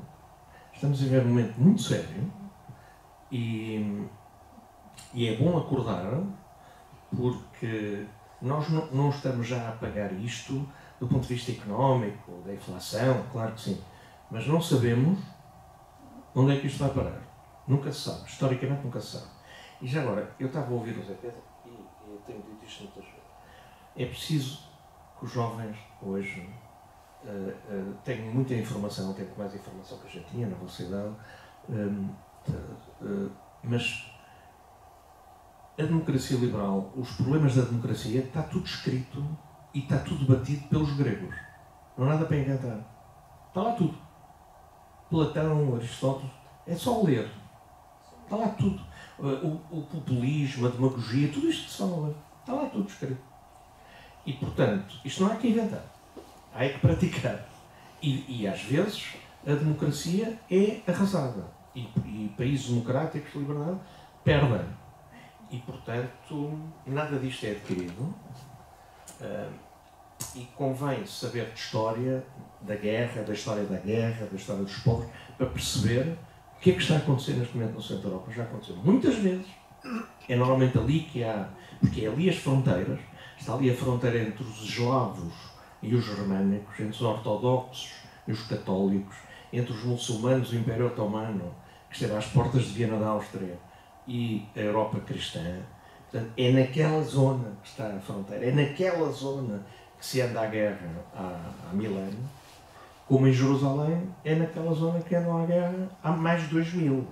Portanto, é preciso saber história, ler, conhecer, porque isto vale. Estes conhecimentos valem para hoje, para nós podermos prever um pouco o que é que pode acontecer e, sobretudo, para perceber o que é preciso fazer para defender os nossos valores. Nós vivemos num condomínio de luxo, a Europa é o local. Porquê é que morrem milhares de pessoas a atravessar o Mediterrâneo para vir para cá? Não é só porque os salários são mais altos. Os salários são mais altos, há mais liberdade, há mais tolerância, há mais Estado social. Há mais Estado social. Há almofada, ninguém fica para trás na Europa. Isso é extraordinário. Até os americanos já estão a vir para cá. Portanto, a Europa está-se a tornar um local de acolhimento de imigração. Foi ao contrário. A Europa colonizou o mundo nos últimos 500 anos. Começamos nós, os espanhóis, ingleses, holandeses, E agora o mundo está a descobrir a Europa. Já pensaram nisso? Porquê? Talvez porque isto é bom.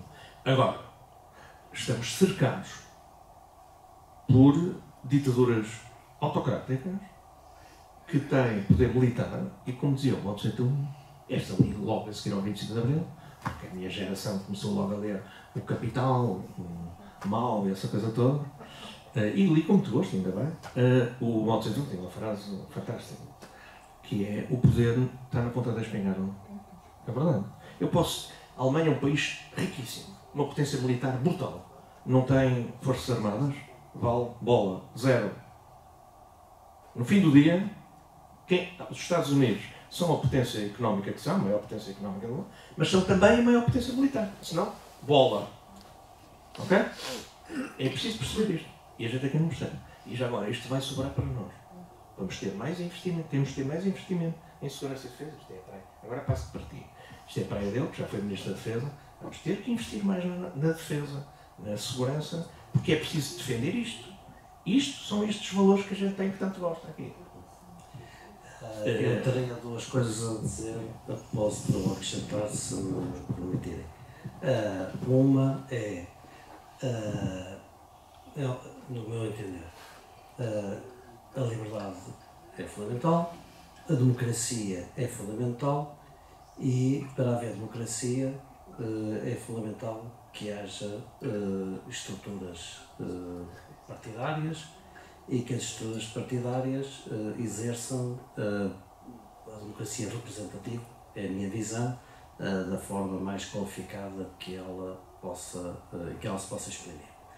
Eu estou a dizer isto porque, não sendo um homem de partido, ou seja, não tenho uma profissão, no sentido de que sou advogado, fiz as minhas incursões na política sempre com aquilo que era tal, que eu sentia a obrigação de participar para ajudar sobre aquilo que eram as minhas, e são as minhas convicções, o melhor que sei, mas acho perigosíssimo o discurso que julga que a democracia pode viver sem partidos e que pode haver uma realidade outra qualquer, democracia direta, ou aproximação e tal, que não conduz a uma democracia organizada, e a democracia, quando é organizada, dá os maiores caudilhos, os maiores populismos, etc. e tal.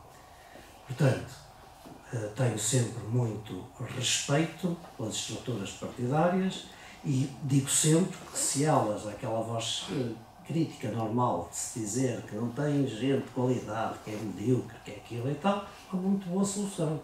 É as pessoas inscreverem-se nos partidos, os tais que acham que são melhores, os tais que acham que são capazes de mais, convencerem. É uma seca, que eu sei que é uma seca. É ir para as assembleias não sei quantos, participar não sei quantos, ouvir às vezes sujeitos que não sabem ou que não devem ou que não deviam estar com qualificação para, mas em democracia só conheço uma forma de ultrapassar isso. Em vez de ter 2 asnáticos, ter 3 que não o sejam, em vez de ter, e conseguirmos demonstrar que temos a disponibilidade de tempo, que é uma maçada, perder o tempo dando prioridade àquilo que é a ação coletiva e à comunidade, em vez de ser ao conforto do nosso microcosmos, e por via disso praticarmos a democracia. Não conheço outra forma. Este é o discurso que eu faço no meu microcosmo, nas pessoas que acham sempre que não sei o quê, que tal, e que depois não estão disponíveis para o fazer. É verdade que há gente muito pouco qualificada, como em tudo, também advogados pouco qualificados, médicos pouco qualificados, carpinteiros, etc. E a gente se chama o melhor, quando quer para qualquer coisa e vai ao melhor. E, portanto, a nossa obrigação cívica enquanto é ajudar isso. E por isso eu estou sempre no sentido disponível, quando acho que posso contribuir, para fazer qualquer coisa que possa ajudar para esse exercício democrático. Portanto, a minha mensagem é sempre esta, que é pratico, que é fácil e que já exercitei e que depois de exercitar volto à minha profissão e exerço aquilo. Mas para além disso, e agora é um aspecto que eu acho que tenho estado a fazer esta análise, que é assim, eu acho que isto, portanto, eu sou militante do PSD desde 1974, sempre, como costumo dizer, tenho uma pista própria, portanto corro a minha pista com a celeridade que devo, mas faço a minha corrida, porque também quero exercer a minha liberdade leal, mas queria chamar a vossa reflexão para isto. Eu acho, e eu vou já dizer porque estou a dizer isto, eu acho que é fundamental preservar, até nos sistemas partidários, o peso institucional e histórico dos partidos, e no caso português do PSD, do PS, etc., sobretudo estes dois, com a sua capacidade de ter conteúdos e competências e pessoas cada vez melhores, do que a pura lógica de desaparecerem esses partidos institucionais e as novas realidades que supostamente são puras e que, como tudo que é pessoa, a pureza, quando há mais de 10, 15 e tal, acaba por haver o tal que não é tão bom, o tal que não é tão honesto, o tal que não é, e portanto repetem-se ciclicamente. E eu acho, e vejam o exemplo da Europa, dos países onde rebentaram com os partidos com mais patina e com mais enraizamento da sociedade, a França acabou com o PS, acabou com os gaullistas, acabou com não sei quantos, e a verdade, aquela mistura do Macron, que é metade do PS, metade dos gaullistas, liberais e não sei quantos e tal, eu conheço vários deles, conheci o Ministro da Defesa, que era do Partido Socialista, que agora tiveram o Ministro dos Estrangeiros do Macron, do Partido Socialista, o Jean-Luc Derrière, quer dizer, e o que é que isso dá? Deu uma radicalização dos extremos e uma falta da tal, como dizia o Bernardo Herrera, de saber bem aquilo que nos separa, parece que nada nos separa, e sem também o enraizamento histórico, institucional, eu sou um institucionalista, do institucional que pesa também, não deve pesar. Claro que todas as instituições têm bons momentos e maus momentos. O que é preciso é transformar os maus momentos nos bons momentos e fazer emergir isso. Vejam a Itália, a mesma coisa. Acabou com a democracia cristã, acabou com o PS, acabou não sei o quê, e aquela uma salgalhada que acabou de... E agora, não deixa-me dizer, mas agora temos a Espanha, e agora reparem a Espanha. O PP, em Espanha, e o PS passaram por momentos quase de desaparecimento também. Pela corrupção, pelas más práticas, por não sei quantos e tal. E apareceu um Podemos, e apareceu os Nós Cidadanos e não sei quantos e tal. Pois, mas estou a dizer, e essa, digamos, proliferação supostamente regeneradora, bem, o homem novo, o homem bom, que vai ser porque não está, eu chamo só a atenção disto, tem uma vida curta e perigosa, sobretudo. Ou seja, se eu acabo já, para Portugal, o exemplo é para Portugal também, é assim, eu apelo, digo este apelo aqui, como pronto, apelo para que a participação exista, que seja exigente, as pessoas têm de saber a que é que vai participar também do ponto de vista ideológico. Se eu sou mais social-democrata, e se tenho que alinhar no partido não sei de quê, alinho o partido de quê. E se preciso mobilizar 500 tipos, tento mobilizar esses 500 tipos, mas que se preserve a dimensão institucional mais histórica, que eu acho que isso é mais saudável para a democracia. É só... E portuguesa também. Estou a fazer a apologia do PS e do PSD. Agora, na parte de brincadeira. Não, mas eu quis fazer isto de forma séria, digamos assim, de forma séria, porque corresponde até a uma analogia de direito comparativo com o que estamos a viver, assistir na Europa, e que isso tem de risco para Já agora deixa-me dizer uma coisa para terminar mesmo. Desculpa, só para o Álvaro Beleza agora. Para o Álvaro, que é... Eu concordo com a questão do processo da defesa. Concordo, e só vou dizer aqui um flash. Que eu só concordo a defesa é sempre aquele binómio, investir na defesa para poder desenvolver a educação, não sei o quê, a segurança não. Mas há uma coisa que tu disseste que é importantíssima, e eu vou dizer isto com um sentido estratégico. Eu acho que a Europa tem de evoluir para ter umas forças armadas europeias. E porquê? Vou dizer mesmo também com uma, para além das questões, pronto, todas de mercearia, bom e tal, dividir os cotos para ali, não sei quantos e tal, mas por duas razões fundamentais. Primeiro, nós já não temos moeda comum, portanto já não temos fronteiras, não sei o quê, falta ir ao coração daquilo que significa a soberania, que hoje também digamos, está partilhada, mas é preciso assumir isso. Mas por outra coisa muito mais importante, por tu teres referido à Alemanha, eu prefiro ter umas forças armadas europeias com uma Alemanha benigna inserida na União Europeia do que ter o único país que pode ser potencialmente relevante numa escala mundial, uma Alemanha maligna que pode viver sem a União Europeia, porque ela é provavelmente a única que vive, se for preciso, sem a União Europeia, com poder para ser pilar de referência no equilíbrio mundial, e em que nós todos, a União Europeia, acabaremos por ser, mais tarde ou mais cedo, vítimas dessa realidade. Certo. Mas só aqui dois comentários, porque eu imagino que as pessoas querem participar também. Isto tem mais piada se elas participarem. Já devem estar fartos de nos ouvir, mas nós, para velhos, depois temos essa coisa. Começamos a contar histórias, não nos calamos.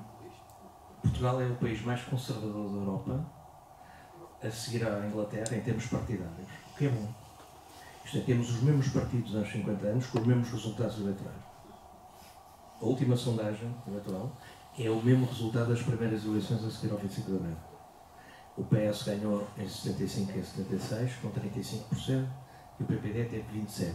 É mais ou menos o que... Sondagens valem. É mais ou menos o que... E, portanto, isto anda mais ou menos igual, sendo que a extrema-esquerda toda junta, na altura, fazia 5 a 10%, que agora é o Bloco de Esquerda, e o CDS foi substituído agora pelo Chega. Mas, basicamente, o quadro português é semelhante. E é estável.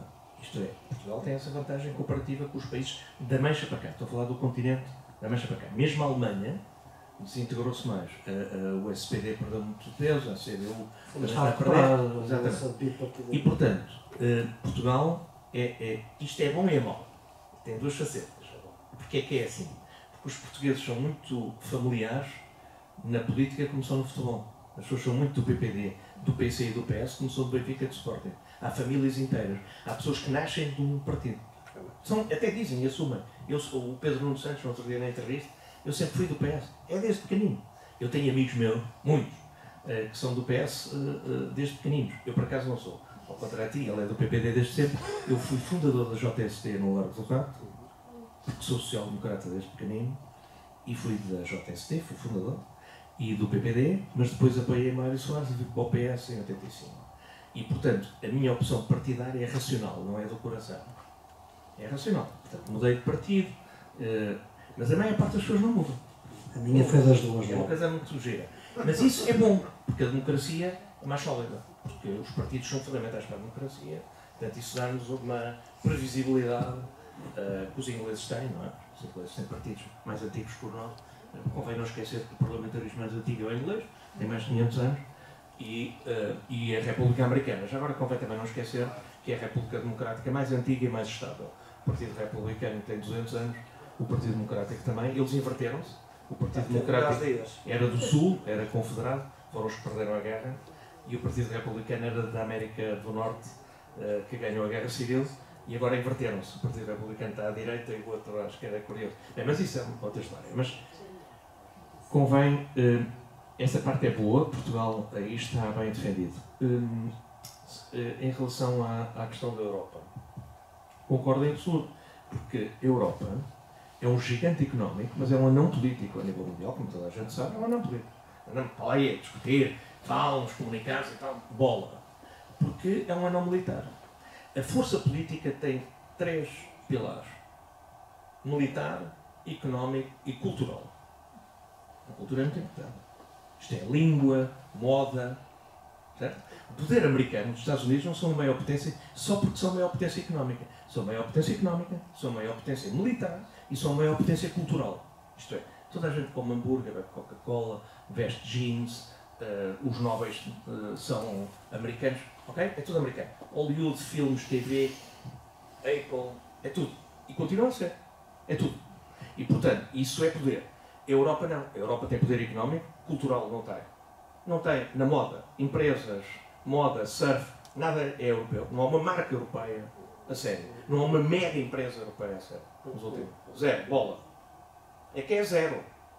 Das maiores empresas do mundo, vocês vão, é tudo, quase tudo americano. Vamos ter que divergir. Tem aqui? Vamos ter que divergir. Pois, não, mas não tens. É que não tens uma marca europeia. Não tens nem no digital, não tens nada. É tudo americano. Portanto, a Europa, se quer ser uma potência mundial, tem que ter empresas dominantes a nível mundial, que não tem, e tem que ter força militar, que não tem. Autónoma, que é aquilo que ele está a dizer. Enquanto não tiver forças armadas, esqueçam. É que não conta mesmo. Vamos lá ver, temos que acordar para isto é a realidade. E é por isso que a Europa, para se defender, a NATO é fundamental dos Estados Unidos. Se não fosse a proteção americana, a Rússia já vinha por aí adentro. E, portanto, a proteção que nós temos é a proteção americana, nuclear americana. Isto é assim, ponto. É que as pessoas não têm a noção. Isto é assim. Nós somos um protetorado americano. E, portanto, se queremos libertar-nos disso, temos de ter forças armadas. Eu estou à esquerda e ele está à direita, porque não é assim nada. Não acreditem no que ele está a dizer, não é assim. Não é assim. Não. É desculpa, antes de passar para o público, não é. Então, mas na NATO quem é que manda? Não é assim. Não, acaba bem, assim é que acaba bem. Assim é que acaba bem. Então quem manda? Calma. Assim, de uma forma tão radical como estás a dizer, não é assim. Não é assim. É evidente que o papel dos Estados Unidos é um papel preponderante, mas nós não somos um protetorado dos Estados Unidos, não somos,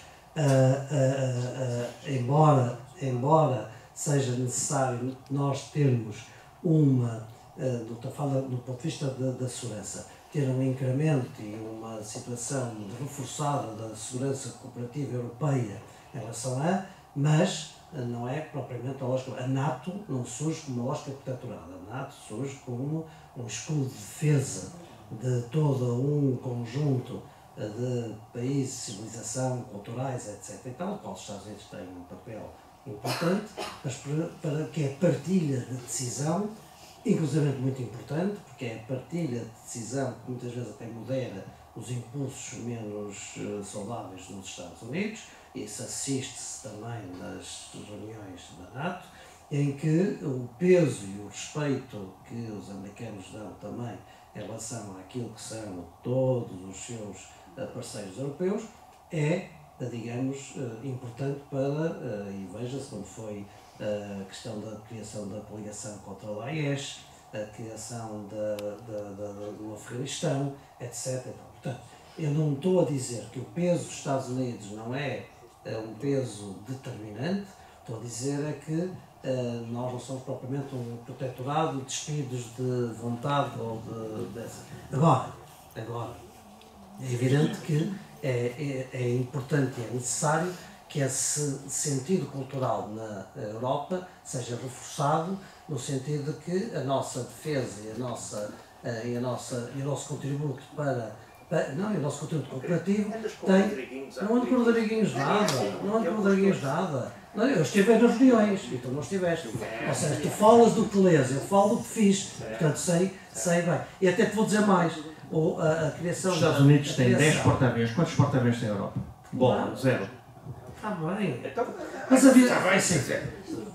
Tu disseste há bocado uma coisa com que eu não concordo, que o poder máximo das coisas é o poder da arma. Se no dia em que eu acreditar nisso, desiste da democracia. Não, mas é o poder. O poder está na ponta da língua. Não está só aí. Não, mas está muito aí. Mas não está só aí, é isso que eu quero dizer. Quando tu tens mísseis e bombardeamentos, acaba-te com tudo. Aliás, vamos lá ver. Esse é o drama europeu. A Europa comporta-se como Atenas perante Esparta e como Atenas perante Roma. Roma percebeu que sem legiões não tinha hipótese. Atenas não. Atenas comportava-se como uma democracia, não ligava às armas, e depois era Esparta que tinha que defender dos persas. Achava que ele é concluído. A história repete-se. A Europa é fantástica, a democracia europeia. Eu sou completamente pró-europeu. Eu não estou a dizer que não sou pró-europeu. Eu só estou a dizer é que a Europa tem um déficit brutal em termos militares, e também em termos económicos, como eu já aqui disse, de falta de liderança. E, portanto, está a ser ultrapassada. Vamos lá, para um médico, não há boa terapêutica sem bom diagnóstico. E quando eu tenho um doente, eu tenho que fazer o diagnóstico à séria. Nós na medicina não mentimos, não andamos com rodriguinhos. Se é um cancro, se é para tirar o intestino, é para tirar o intestino. Não há cá meias de conversas.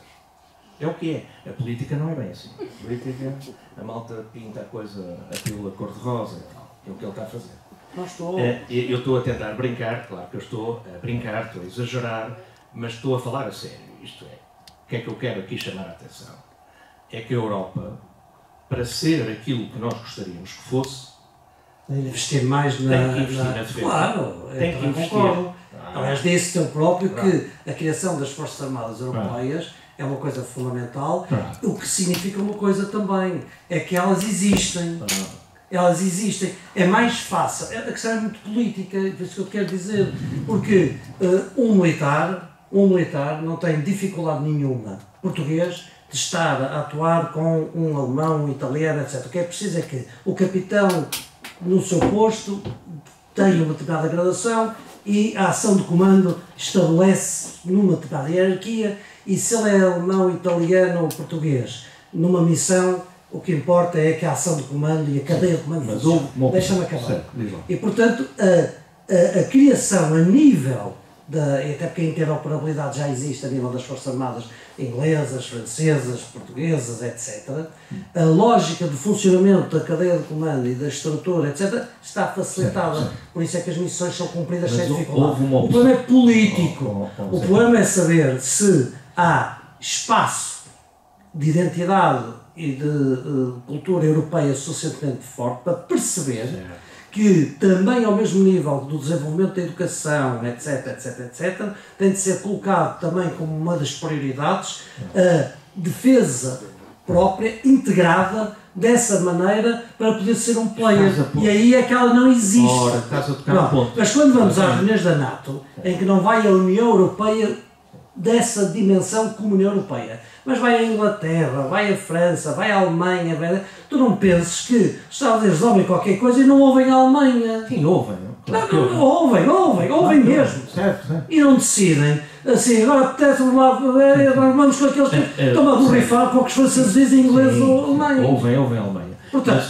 porquê? Porque a Inglaterra, França, Portugal, Polónia, etc., têm forças. Claro, Portugal, na sua verdadeira dimensão. Mas todo este conjunto, se fosse uma verdadeira unidade, é evidente que contribuía mais para o que tu estás a dizer do que aquilo que contribui neste momento. Mas não pensemos que somos aqui uns tristes, que estamos completamente destituídos de high power e que estamos aqui à mercê daquilo. Temos, só para concluir, é evidente que eu concordo, e por isso até comecei, que a prioridade que é preciso dar à política de segurança e defesa comum tem de ser colocada hoje de forma absolutamente diferente daquela que era no passado e que se, digamos, achámos que os Estados Unidos era efetivamente o nosso guarda-chuva para tudo. Não é? Eu hoje fui falar num congresso da Segurança Social em Chipacá. E estava a falar que o Estado Social Europeu é o melhor Estado Social do mundo. A Europa optou, pós-Segunda Guerra, a investir no Estado Social, saúde, segurança social, educação pública, universal, gratuita para todos, e os americanos não têm o Estado Social, como nós, a América não tem, optou pelas Forças Armadas. A Europa, como tem a proteção americana, pensou, a gente vai poder fazer isto, com o Estado Social não temos que investir muito nas Forças Armadas. Só que isto tem um pequeno detalhe. Espera, não tem um pequeno detalhe. É que o chanceler alemão foi visitar o Biden, quando isto começou a guerra da Ucrânia, e ele disse, olha, amigo, essa coisa lá do pipeline do Nord Stream 2 e 1, lá que é, do gás da Rússia vai ter que fechar, porque senão a gente arrebenta com ele. O que aconteceu? Arrebentaram com ele. Portanto, os alemães venderam-se aos russos, com o ex-chanceler a trabalhar na Gazprom russa, viu-se o que deu, a Alemanha meteu-nos neste imbróglio de dependência da Rússia, e os americanos, porque mandam, ao contrário do que ele está a dizer, está a ser simpático, os americanos, porque mandam, acabaram com o pipeline. Portanto, vamos lá ver. Quem manda verdadeiramente é os Estados Unidos. Isto é a minha opinião. Volto, tens a tua, tenho a minha opinião é que a Europa não tem autonomia estratégica enquanto não tiver autonomia militar e força militar. E, portanto, ou gastamos mais dinheiro e fazemos o que ele está a dizer, em termos de Forças Armadas Europeias, uma coisa como deve ser, ou não contamos. Claro que eu estou a exagerar para provocar, as pessoas têm que se acordar um bocadinho. Acho que andamos aqui todos um bocadinho a dormir. Andamos mesmo. E os americanos também desinvestiram nos últimos anos em defesa e segurança. E agora têm que investir outra vez. Porque no fim do dia, estamos a assistir a uma guerra, coisas horríveis em guerra, em Israel, na Ucrânia. No fim do dia, quem tem mísseis, bombas, força aérea, tanques, manda, ocupa. E há uns loucos que podem tomar conta dos países. Não, acontece. E acontece, e não é muito longe. No outro dia vi o mapa muito giro. A distância entre Lisboa e Moscou são 3.000 km. A diferença entre a ponta ocidental do Brasil e a ponta oriental é maior. São mais 500 km, ou mais 700. Moscou é ali.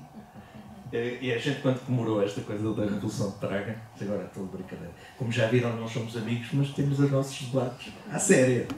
E a questão é, eu fui de carro a Praga, eles foram de avião, fui de carro. E fui de carro porque eu gosto de guerra, mas também porque quis voltar lá e dizer o discurso que eu tinha feito aqui em inglês, que aliás foi escrito pelo Diogo Cabrita, não fui eu, foi o Diogo que até escreveu, em que eu disse que víamos inaugurar a Autostrada da Liberdade de Lisboa e Praga. Eu vim mesmo da Autostrada, não pediram passaporte em nenhuma fronteira, devia ter Praga, numa Europa Unida, e isto, portanto, o nosso sonho, aquilo que dizia, é romântico e tal, não, a gente vive isto e vocês vivem isto. É extraordinário poder viver isto, é um privilégio nosso e meu. Mas é perto. Ir a Praga é num instantinho. Fiz aquilo em 2 dias, dormi uma noite num sítio qualquer, no meio de França, e cheguei lá no instante, é num instantinho. Portanto, e Moscou é ali ao perto. De Praga a Moscou é pertíssimo. Portanto, talvez um bocadinho isto, mas peço desculpa, não sei se mas eu agora não vou fazer de médico que não sou, mas tendo alguma preocupação com a saúde e o destino do Dr. Álvaro Beleza, que tem que ir para Coimbra. Se calhar não podemos continuar esta conversa, este debate, que é um debate aceso, porque as pessoas têm opiniões diferentes, leituras diferentes sobre a realidade, e isso também é revelador, mais uma vez, da democracia e da liberdade que estamos a comemorar. São 50 anos que podemos ter opiniões diferentes sem acabarmos mal, não é obrigatório. E, portanto, vocês têm essa amizade que teve momentos extraordinários e que, portanto, estamos certos que será para a vida, para o resto da vida, mas também têm as vossas divergências ideológicas e de análise sobre a realidade. E não nos estendemos muito mais, porque o Álvaro Beleza tem que ir para longe, e apesar de ele gostar muito de conduzir, ele gosta muito de conduzir, mas a verdade é que não é muito bom conduzir à noite, assim, sobretudo se já estivermos cansados, e por isso eu peço alguma contenção nas intervenções, mas diria que 2 ou 3 questões que queiram colocar, mais do que observações ou comentários alongados, apenas questões concretas que permitam depois os nossos convidados também responderem, porque a hora já vai adiantada e passou rápido, o que significa que essa autoestrada está de facto feita. E uma vez mais agradecendo aos nossos convidados.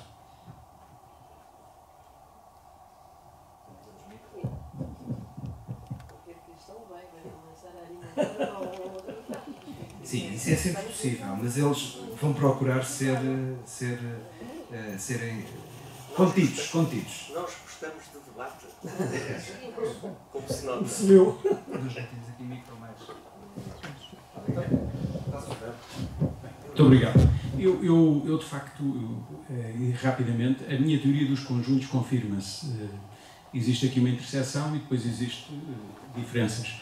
Mas eu, de facto, como um homem de esquerda, e há malta que às vezes ri disto, mas eu, de facto, sou um tipo de esquerda, social-democrata, um homem de esquerda, mas na realidade, e é importante ir numa autoestrada construída no tempo de um governo social-democrata, do professor Cavaco Silva, mas eu hoje saio daqui, aprendi aqui qualquer coisa que eu não conhecia, de facto, e estou espantado, mas quando chegar a casa vou ver na RTP Play, porque eu não conhecia esta faceta e, portanto, é um erro meu e eu vou rapidamente ver porque eu acho muito interessante o que aqui se passou e esta história e é muito interessante. Mas, na realidade, eu que defendo a Europa e acho, de facto, que a Europa é, de facto, um anão nisto. E, apesar da forma como coloca a coisa do exagero, eu coloco muitas vezes no exagero, é a malta que diz que eu estou aqui a exagerar, sou um dramático e tal, mas na realidade é verdade, ao longo da história não houve nenhum filósofo que tenha ganho uma guerra. Se nós formos ver, não houve nenhum filósofo que tenha ganho uma guerra, mas um filósofo com o exército, sim. Esta é a verdade. É verdade que os Estados Unidos não mandam, mas se não fossem os Estados Unidos, no fim da Guerra Fria, os soviéticos tinham chegado a Lisboa. Isto é verdade.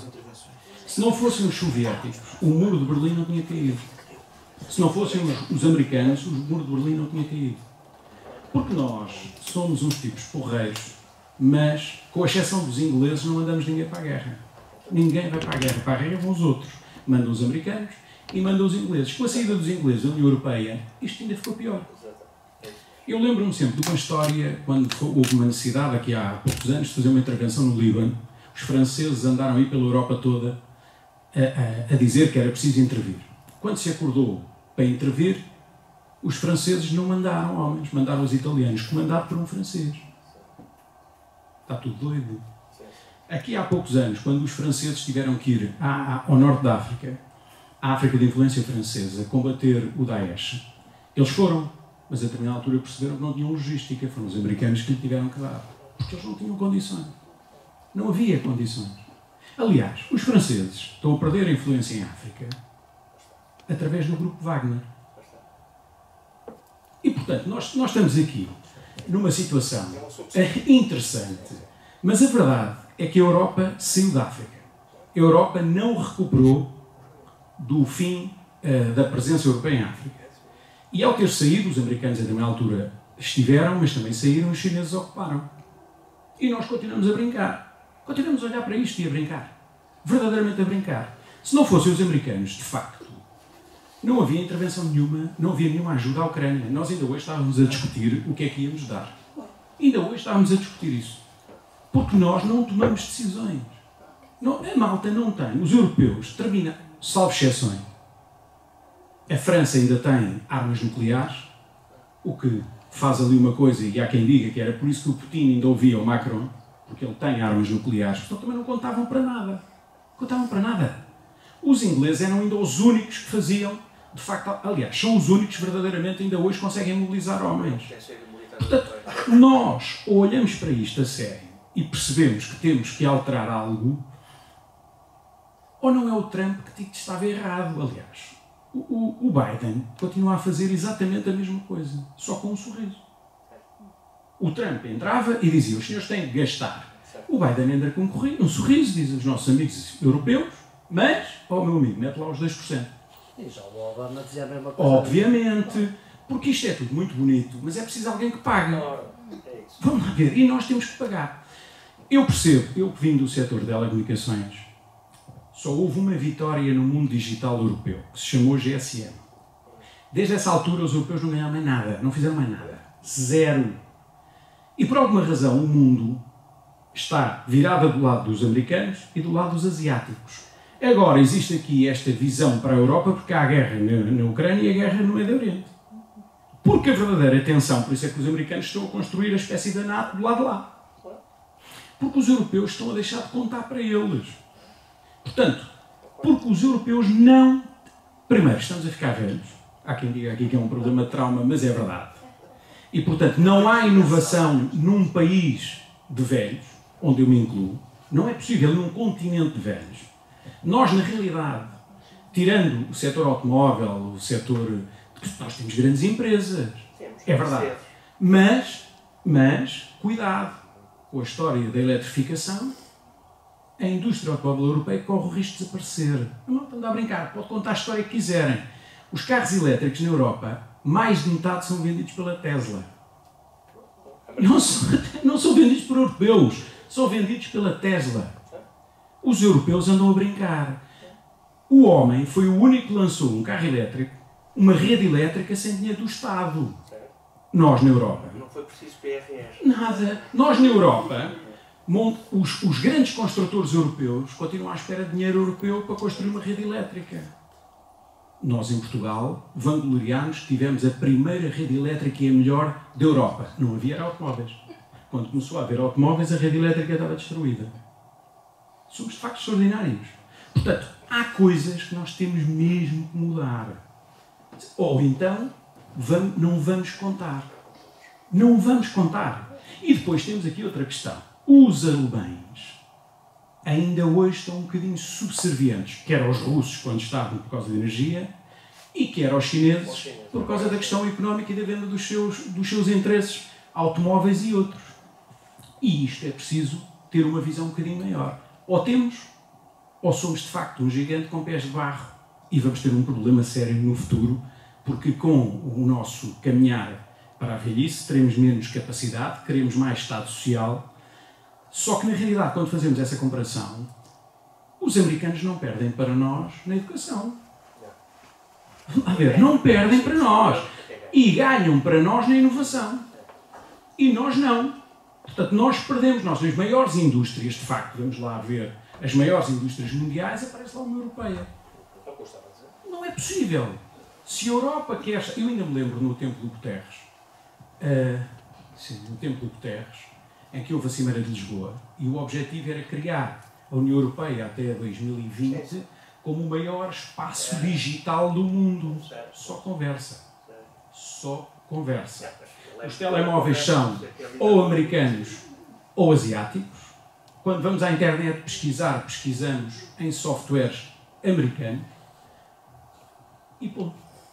Os europeus não contam para nada disto. E isto é muito preocupante para o futuro, porque se nós queremos verdadeiramente liderar, temos que gastar dinheiro, temos que investir, temos que perder alguma coisa momentaneamente para ganhar mais à frente. É isso que é.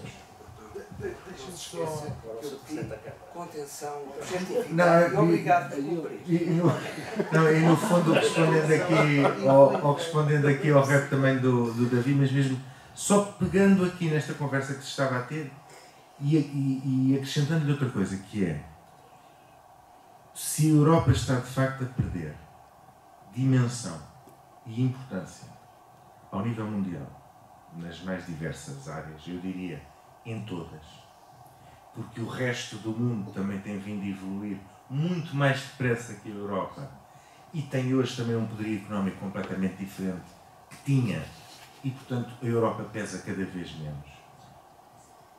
A Europa, e eu sinto muito isto, para enfrentar esta coisa, seja a nível militar, seja económico, seja de conhecimento, tem que ser um bloco. Ora, para ser um bloco, não deixa de ser interessante que é nesta altura em que precisamos ser um bloco, que a Inglaterra sai, que o Reino Unido sai, não é? Que é logo um bom sinal de que a gente aqui na Europa se está a organizar bem. E depois é perceber como é que, numa altura em que a Europa tem mesmo que se juntar para criar um bloco, andamos nos países da Europa em discussões exatamente com partidos radicais ou movimentos radicais que o que querem é o regresso aos nacionalismos e, portanto, ao esboroar da única coisa que nos garante algum futuro, que era aparecermos todos juntos como uns. Estamos mesmo numa encruzilhada que eu não sei se temos saída e não sei se basta a participação cívica dos cidadãos europeus para conseguir mudar isto. Acho que a realidade vai entrar pelos olhos das pessoas de uma maneira tão abrupta que há um momento em que as decisões têm mesmo que ser tomadas. E eu não sei se a Europa tem tempo para ir aguardando que todos se ponham de acordo. Não sei qual é o caminho que isto leva. Não sei. Acho que nestas e noutras áreas as dúvidas são muitas e realmente temos mesmo que nos mexer. Só mesmo aqui uma frase final. Uma das coisas, no meu entender, mais relevantes que para Portugal, que continua a ser um país altamente periférico, que aconteceram com a Europa e que eu acho que nos afetam muito positivamente, é a história do Erasmus. O pessoal, na idade certa, começou a conhecer-se uns aos outros. Que, aliás, foi um pouco o que vocês fizeram quando foram à Checoslováquia. E isso tem um valor importantíssimo. Pena é que muitos desses jovens não se envolvem na política, porque deviam se envolver.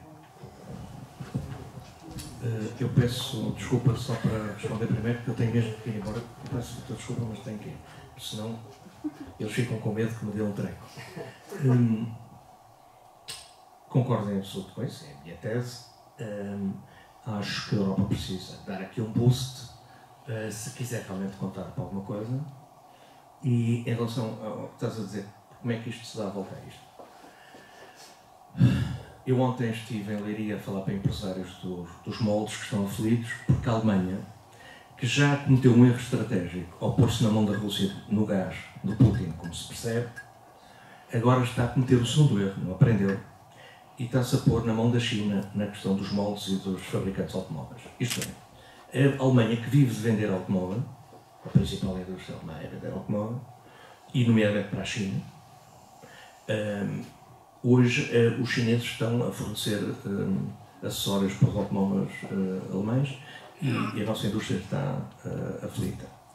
Isto é, um discurso a dizer é preciso reindustrializar a Europa para termos autonomia, agora quando foi a guerra da Ucrânia, por causa da dependência da China, essa treta toda, mas estão a fazer ao contrário, os alemães. E portanto, onde é que eu quero chegar? O que é que falta? O que é que a Europa precisa? Precisa de lideranças. Precisa de Churchill. O Churchill era um tipo que dizia as verdades que eram desagradáveis de ouvir. E quando falava, achavam todos que ele era maluco. Era maluco. Era sempre... o Hitler recusou cumprimentá-lo na Conferência de Munique, porque dizia, esse gajo não cumprimenta, é um tipo, um louco reformado, já não conta para nada. Foi o gajo que o derrotou. Porque estava lá na última fila do Parlamento a dizer umas verdades que a malta não quer ouvir. É bem, eu não sou o Churchill, mas eu estava a fazer um bocadinho aqui de Churchill. A malta tem que acordar e tem que perceber o seguinte: se nós não investirmos na defesa e na segurança na Europa, não contamos e não vamos aguentar a democracia liberal. E isto não se faz de outra maneira que não seja top-down. Em política, infelizmente, porque as pessoas não participam civicamente como deviam participar, as grandes reformas fazem-se quando temos a sorte de ter líderes esclarecidos e que fazem o que tem que ser feito e que convencem os eleitores que é preciso fazer. Nós temos políticos absolutamente surfistas. Surfam a onda. Portanto, quando dizem que o populismo é o Ventura, não é nada. É tudo populismo. Anda tudo a dar a palha que o povo quer comer. Tem medo das pessoas. Não tem coragem para dizer a verdade e dizer o que pensam. E temos que ter líderes que dizem as verdades e, se forem aquelas que as pessoas não querem ouvir, paciência. Se eles tiverem convicções e se as pessoas, quando veem líderes dessa natureza, acreditam neles e acabam por votar neles. Portanto, o que tem faltado à Europa é lideranças. O que eu, sinceramente, eu fui para o Partido Socialista porque estive na Alameda, admirei Mário Soares. O Soares tem defeitos, todos nós temos defeitos, ele também teve, mas teve uma coisa fantástica. Foi contra setores do Partido Socialista quando fez a Alameda e quando lutou contra o PCP. Ele foi comunista quando era miúdo. E foi ele que lutou contra o Partido Comunista. Ele percebeu que era preciso uma democracia liberal, que isto não podia ser Cuba. Ele foi contra a direção do Partido Socialista para não votar ianos. Ele convidou o Sá Carneiro para se candidatar a Presidente da República. O Sá Carneiro não aceitou, por razões que a gente sabe, até da vida pessoal dele e do que se estava a passar. E, portanto, isso é uma liderança corajosa. É alguém que vai contra, às vezes, os próprios companheiros de partido, porque tem uma convicção. E, a seguir, teve sucesso. Foi eleito Presidente da República, é considerado o pai da democracia. Os portugueses, independentemente da ideologia política, respeitam o Dr. Soares. O Sá Carneiro foi um grande líder político. Era um homem de coragem, era uma pessoa determinada e de coragem. O Churchill é talvez o grande político europeu do século XX, mas há mais. Há políticos assim que deram e que viraram o prato. Por exemplo, Deng Xiaoping foi um grande político. O Kaplan, que agora escreveu um livro interessantíssimo do papel da geografia nos países, para Portugal é muito importante, perguntaram quem é que ele achava que era o grande político do século XX, se era o Churchill. Ele dizia, não, o maior de todos talvez tenha sido o Deng Xiaoping. O Deng Xiaoping percebeu que a China tinha que se abrir, tinha que entrar na economia de mercado. O capitalismo é uma coisa muito cruel? É. O capitalismo é muito injusto? É. Mas foi o capitalismo e a economia de mercado que tirou 500 milhões de chineses da pobreza. Ponto.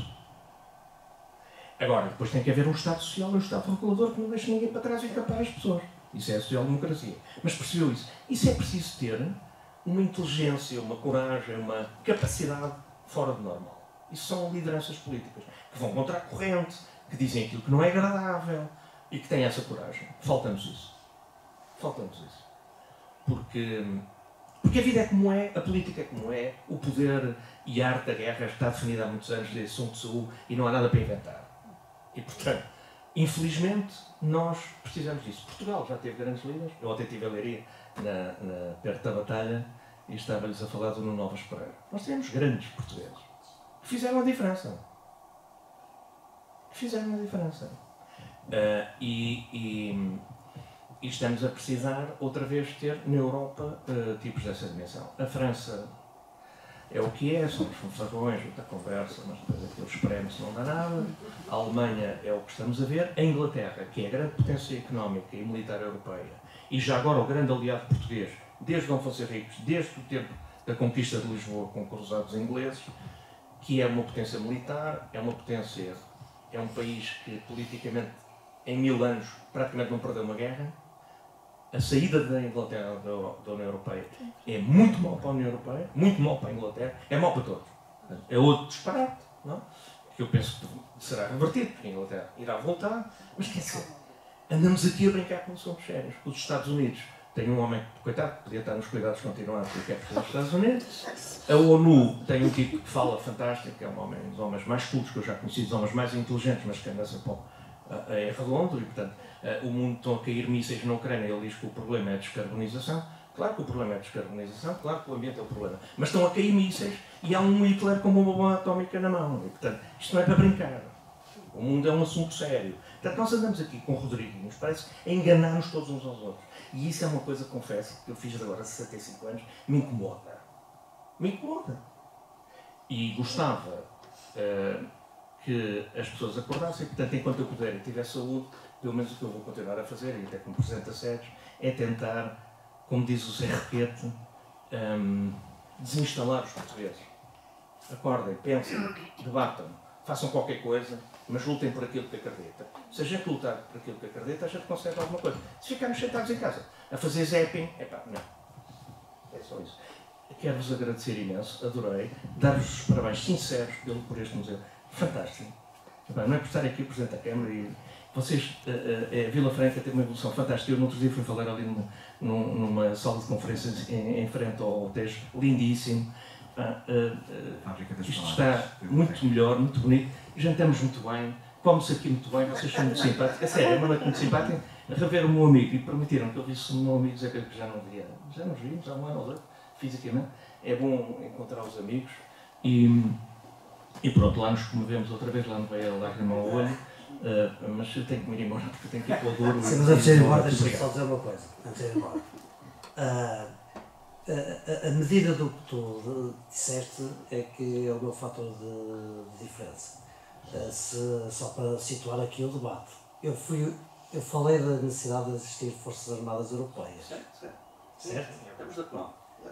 Portanto, que é, aliás, uma afirmação que enece mesmo como ex-ministro da Defesa pela polémica que essa situação provoca, mas porque tem a consciência dela.